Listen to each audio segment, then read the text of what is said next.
Magluto tayo ng sinisang kamatis na may hipon at pusit.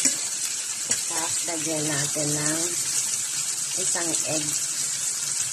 Maalat. Itlog maalat. Pinakita ko eh. Hindi isa na. Ninatikman ako kasi ganito ang ginawa niya. Nilagyan niya ng itlog maalat. Kaya lang kulang tayo ng ibang pampalasa. Like Sprite. Kung may Sprite ito, mas masarap. Sana.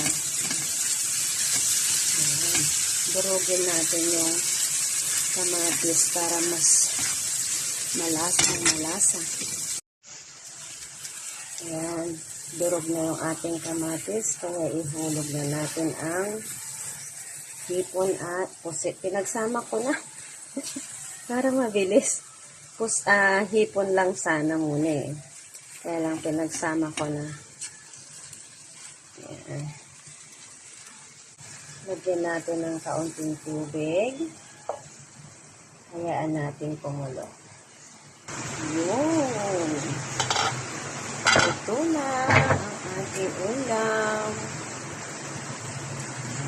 Masabaw kasi gusto ng aking mga anak na may sabaw. Ay. Ayan, luto na. Muntik nang matapos. Ayan. Kainan na.